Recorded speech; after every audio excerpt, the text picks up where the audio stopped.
Channel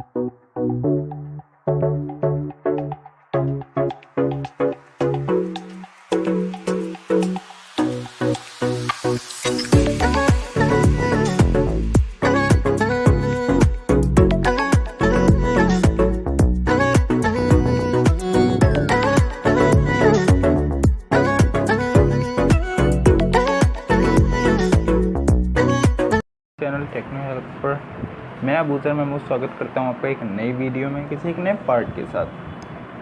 so guys, हमने कुछ समय पहले एक चैप्टर स्टार्ट किया था जिसका नाम था आपका light, class 10th NCERT, one of the most important chapter. आज हम उसका पार्ट 4 करने जा रहे हैं। इससे पहले हमने इसका पार्ट 3 करा था। पार्ट 3 हमने इससे पहले इसका कर लिया था। आज हम इसका पार्ट 4 करेंगे। सो गाइस, जुड़े रहिए मेरे साथ आगे वीडियो में देखने के लिए। सो इससे पहले हम आगे जाए थोड़ा फ्लैशबैक कर लेते हैं क्या क्या हमने पहले आपको कराया था। सो इससे पहले हमने आपको रैपिड फ्लैशबैक कर लेते हैं, ठीक है। इससे पहले हमने आपको कुछ पॉइंट्स वगैरह बताए थे, लाइट चैप्टर से रिलेटेड कुछ पॉइंट्स बताए थे। The bending of light when it travel from one medium into another medium called reflection of light. अगर लाइट एक मीडियम से दूसरे मीडियम यानी कि वो रेयरर मीडियम से डेंसर मीडियम की तरफ जाती है तो वो बेंड हो जाती है। इसी बेंडिंग ऑफ लाइट को कहते हैं हम रिफ्रैक्शन ऑफ लाइट। रिफ्लेक्शन क्या होता है? Reflection bouncing back of light होता है। Okay, so remember. Second point देख लेते हैं। सेकंड पॉइंट में कुछ फार्मूला वगैरह बता रखा है। ये फार्मूला आपका कोई भी रिफ्रैक्टिव इंडेक्स वगैरह निकालने के लिए यूज़ होता है। Refractive index of any material या फिर एनी आपका मतलब n निकालने के लिए यूज़ होता है। किसी भी आपकी जो ऑब्जेक्ट है उसकी रिफ्रैक्टिव इंडेक्स निकालने के लिए हमारा ये यूज़ होता है। ओके, तो ये फार्मूला आपका बहुत ज़रूरी है, बोर्ड के पर्पज़ से भी बहुत ज़रूरी है। आपका ये फार्मूला आप याद कर लीजिए, आपका बहुत ज़रूरी है। तो ये कैसे निकालते हैं? पहले हम speed of light in vacuum लेते हैं, यानी कि आपकी वैक्यूम में आपकी स्पीड ऑफ लाइट क्या होती है। वैक्यूम आपका मैं बता दूं आपको अगर नहीं पता है तो वैक्यूम आपका ऐसी प्लेस होती है जहाँ पे आपका कोई भी हवा नहीं होती, ठीक है। जहाँ पे आपका कोई हवा नहीं होती वहाँ पे वैक्यूम ऐसी प्लेस होती है। तो speed of light in vacuum upon speed of light in the medium. जो मीडियम में आपकी स्पीड ऑफ लाइट है, मतलब लाइट ट्रैवल कर रही है जिस मीडियम में, उसकी स्पीड अगर आप यहाँ पे रख दें और आप डिवाइड दे दें उसे किससे, speed of light in vacuum से अगर उसे डिवाइड दे दें तो आपका रिफ्रैक्टिव इंडेक्स निकल सकता है, ठीक है। तो ये हो गया आपका कुछ। 34th पॉइंट क्या कहता है? As light travels from one media to another the frequency of light doesn't change. अगर आपकी कोई लाइट वन मीडियम से दूसरे मीडियम की तरफ जाती है या फिर ट्रैवल करती है तो उसकी फ्रीक्वेंसी चेंज नहीं होती है, ओनली वो मुड़ती है, उसकी फ्रीक्वेंसी एकदम सेम रहती है। Okay, so light refracts because it has different speed in different media. Medium होना चाहिए, मीडिया लिखा हुआ है ऐसी। आपकी जो स्पीड ऑफ लाइट है, सॉरी स्पीड ऑफ लाइट नहीं, लाइट आपकी किस वजह से रिफ्रैक्ट करती है यानी कि मुड़ती है, क्योंकि आपकी जो लाइट की स्पीड है वो अलग मीडियम में अलग अलग होती है। यानी कि डेंसर मीडियम में आपकी लाइट की स्पीड अलग होगी as compared to rarer medium. So ये आपका कुछ पॉइंट्स हमने पिछली वीडियो में डिस्कस करे थे। तो हमारा ये रैपिड फ्लैशबैक हो चुका है। अब हम चलते हैं इसी वीडियो में कुछ आगे आपके साथ आगे के पॉइंट डिस्कस करने। सो बेसिकली होता क्या है, ये आपका 36th पॉइंट है। The refraction of light obeys the following 2 laws. आपकी जो रिफ्रैक्शन ऑफ लाइट है यानी कि लाइट का मुड़ना आपका 2 लॉज ओबे करता है यानी कि फॉलो करता है। 2 लॉज पर ही ये आपका रिफ्रैक्शन ऑफ लाइट होती है। क्या है वो? द इंसिडेंट रे, मतलब ये लॉ आपके बहुत पूछे जाने वाले लॉज हैं, आपके बोर्ड एग्ज़ाम में भी काफ़ी ज़्यादा पूछे जाते हैं, तो आपको इसे लर्न करना पड़ेगा। The incident ray and the refracted रे and the normal at the point of incidence और लाई इन द सेम प्लेन। आपकी जो इंसिडेंट रे है यानी कि जो इनकमिंग आपकी रे है, और रिफ्रैक्टेड रे यानी कि आउटगोइंग जो रे है आपकी, और नॉर्मल जो उन दोनों के बीच का ये जो आपका जो इन दोनों रेस को 2 इक्वल हाफ्स में डिवाइड करता है, उसे नॉर्मल कहते हैं। ये तीनों आपकी एक ही प्लेन पे आने चाहिए, ठीक है। Okay. The ratio of the sine of the angle of incidence to the sine of the angle of refraction is a constant.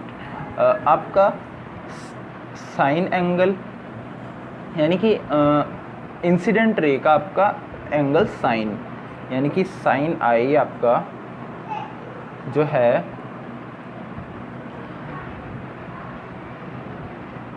और जो साइन आपका आर है, साइन आई और साइन आर आपका ये जो है वो कांस्टेंट होते हैं। मतलब कि जो एंगल होता है साइन आई का और जो साइन आर मतलब इंसिडेंट रे का जो एंगल होता है साइन के अकॉर्डिंग वाइज, और जो रिफ्रैक्टेड रे का जो एंगल होता है साइन के अकॉर्डिंग वाइज, वो सब कांस्टेंट होते हैं। This constant is called the index of refraction और रिफ्रैक्टिव इंडेक्स। आपका ये होता है यानी कि साइन आर आपका जो होता है upon sine r, sine i upon sine r is equal to n2 upon n1, ठीक है। तो ये होता है मैथमेटिकली आपके सॉल्व करके आ जाता है। इसे हम इस फिनोमेनन के क्या बोलते हैं, इसे हम बोलते हैं रिफ्रैक्टिव इंडेक्स। फिनोमेनन तो नहीं है, ये फार्मूला आपका रिफ्रैक्टिव इंडेक्स का है। तो ये भी आपका बहुत ही ज़्यादा पूछा जाने वाला फार्मूला है, आप भी इस पर स्टार लगा लीजिए, ठीक है। तो इसे भी आप याद कर लीजिएगा। अगर आपको अब समझ में आ रहा है बहुत अच्छी बात है, अगर आपको समझ में नहीं आ रहा है अदरवाइज़ तो आप मुझसे कमेंट करके आप अपना क्वेश्चन या फिर अपना डाउट आप मुझसे क्लियर करवा सकते हैं। तो ठीक है, कमेंट करिएगा सभी। 37th पॉइंट देख लेते हैं क्या होता है। हाँ, तो if WNG is the refractive index of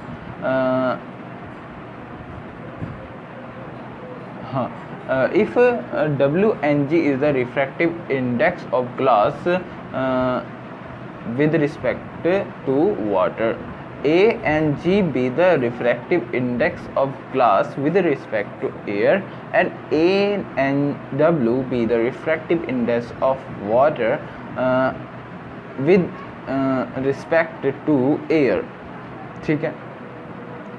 okay, यानी कि आपका जो WNG यानी कि आपका रिफ्रैक्टिव इंडेक्स किसका है, ग्लास का। किसकी रिस्पेक्ट में, वाटर की रिस्पेक्ट में। यानी कि वाटर के तहत आपका जो रिफ्रैक्टिव इंडेक्स ग्लास का है वो ये है आपका फर्स्ट वाला, और आपका जो ग्लास का जो रिफ्रैक्टिव इंडेक्स है विद रिस्पेक्ट टू एयर वो ये है आपका, और आपका जो वाटर का रिफ्रैक्टिव इंडेक्स है विद रिस्पेक्ट एयर, वो आपका ये है। देन आपका क्या निकल जाता है, ये फॉर्मूला आपका निकल जाता है। यानी कि आपका refractive index of glass with respect to water आपका किसके इक्वल होता है, आपका refractive index of glass with respect to air upon refractive index of water with respect to air के इक्वल होता है। तो ये आपका फॉर्मूला है कुछ। ये ज़्यादा आपका पूछे जाने वाला तो खैर नहीं है अभी, फिर भी अभी आप याद कर सकते हैं इसे।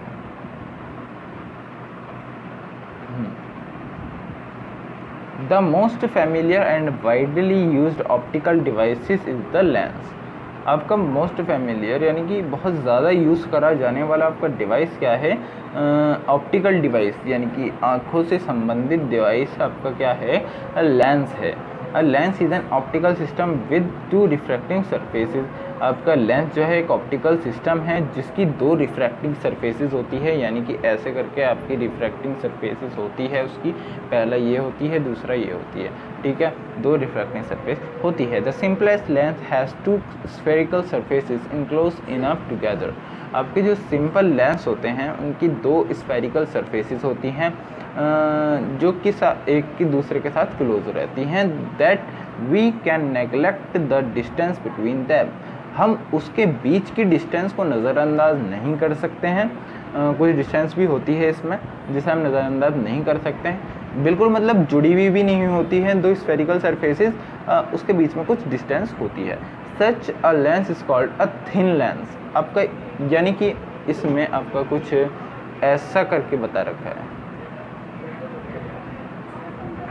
ऐसे करके, ये थोड़ी इसकी डिस्टेंस है बीच की, तो इस टाइप के लेंसेज को हम क्या कहते हैं, थिन लेंसेज कहते हैं, ठीक है। The two common types of lenses are converging lens और कन्वेक्स लेंस, डाइवर्जिंग लेंस और कॉनकेव लेंस, ठीक है। तो आपके कॉन्वेक्स लेंस होते हैं और आपके कॉनकेव लेंस होते हैं। कॉन्वेक्स लेंस कैसे होते हैं, आपके कॉन्वेक्स लेंस ऐसे होते हैं जो कि बाहर की तरफ निकले हुए होते हैं, ये आपके कॉन्वेक्स लेंस हो गए। और कॉनकेव आपके लेंस होते हैं ऐसे इस टाइप में, इसकी दो सरफेस आपकी दबी भी होती हैं अंदर की तरफ, ठीक है। तो ये आपके क्या हो गए, कॉनकेव लेंस, और ये इस टाइप के आपके हो गए कॉन्वेक्स लेंस, ओके। तो ये हो गया 38 पॉइंट। अब देख लेते हैं 39 और 40 पॉइंट क्या कहते हैं। हाँ, तो 39 पॉइंट क्या कहता है आपका, It should be noted that if the above lenses are surrounded by a material with a refractive index greater than that of the lens, the convex lens get converted into concave lens and vice versa. It should be noted that if the above lenses are surrounded by a material with a refractive, so guys, इसमें क्या क्या रखा है, it should be noted that, इसे note करा जाए कि if the above lenses are surrounded by a material, अगर जो ऊपर दिए हुए लेंस है वो एक मटेरियल से कवर करे हुए हैं या सराउंड उनके आगे मतलब सराउंडेड उनके चारों तरफ है वो material with the refractive index greater that of the lens, जो कि उस लेंस की जो रिफ्रैक्टिव इंडेक्स है उससे ज़्यादा है। The convex lens get converted into a concave lens। आपके जो convex lens है वो आपके concave lens में बदले जा सकते हैं, कन्वर्ट हो सकते हैं, एंड वाइस वर्सा, और आपका इसका उल्टा भी हो सकता है, ठीक है। तो ये आपका पॉइंट है कुछ, ये सिर्फ आपको एक्स्ट्रा नॉलेज के लिए है। आपको इसमें ये वाला पॉइंट तो आपका एग्ज़ाम में वैसे 90% चांसेस है इसके आने के, और 10% नहीं भी है, तो इसे आप कर सकते हैं। एक्स्ट्रा नॉलेज के हिसाब से बढ़िया है। वैसे मैं आपको सभी एक्स्ट्रा नॉलेज देता हूँ, तो एक बार मेरे चैनल को सब्सक्राइब करें और वीडियो को लाइक करें और कमेंट करें अगर आपको कोई डाउट है तो। 40th पॉइंट देख लेते हैं। Any lens that is thicker at its centre than at its edges is a converging lens with positive focal length. अगर आपका कोई लेंथ बीच में से थिकर है, मतलब मोटा है बीच में से, और आपका जो उसके एजेस हैं वो कन्वर्जिंग लेंस है, मतलब ऐसा करके आप मान सकते हैं इसे, ऐसा करके मान सकते हैं, तो ये बीच में से मोटा है और इसके जो एजेस हैं वो कन्वर्जिंग लेंस की तरह हैं।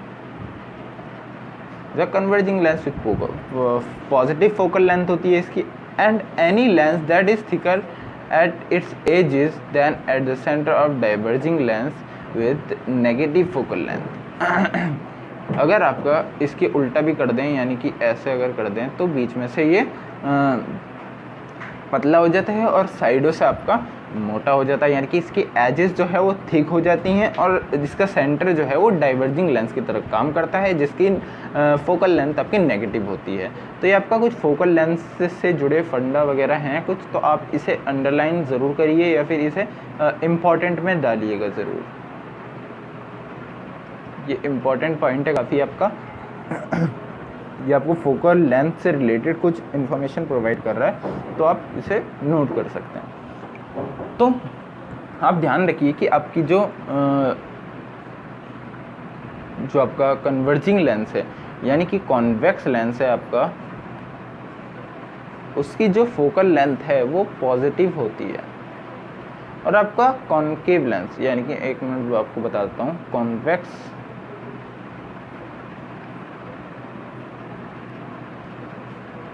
कॉन्वेक्स की फोकल लेंथ आपकी क्या होगी, पॉजिटिव होगी, और कॉन्केव की क्या होगी, फोकल लेंथ नेगेटिव होती है। ठीक है, ओके। तो आपकी कॉन्वेक्स की फोकल लेंथ आपकी पॉजिटिव होती है, कॉन्केव की आपकी नेगेटिव होती है फोकल लेंथ। तो आप चाहे तो इन सब का स्क्रीनशॉट ले सकते हैं, पीछे वाले का भी आप ले सकते हैं स्क्रीनशॉट, मैंने आपको बोला नहीं, वरना मैं आपको इसकी जो PDF है पूरा लिंक आपको डिस्क्रिप्शन में प्रोवाइड कर दूंगा, आप चाहे तो वहाँ से आपको डाउनलोड कर सकते हैं इसे। सो अभी तक के लिए बस इतना ही, मिलते हैं आपको इसके नेक्स्ट वीडियो में इसके पार्ट 4 के साथ। और हाँ, जिसने भी मेरे चैनल सब्सक्राइब नहीं किया है वो सब्सक्राइब करें, लाइक नहीं किया है वीडियो को तो लाइक करें, और शेयर करें, जितना हो सके अपने फ्रेंड्स के साथ शेयर करें, ताकि वो भी इससे कुछ नया सीखें। और कमेंट करें अगर आपको इस चैप्टर से रिलेटेड अभी भी कोई डाउट्स हैं तो आप मुझसे कमेंट में पूछ सकते हैं, मैं आपके सबके कमेंट सॉल्व करके आपको दिखाऊंगा। Okay, then take care, goodbye to all of you and peace, bye.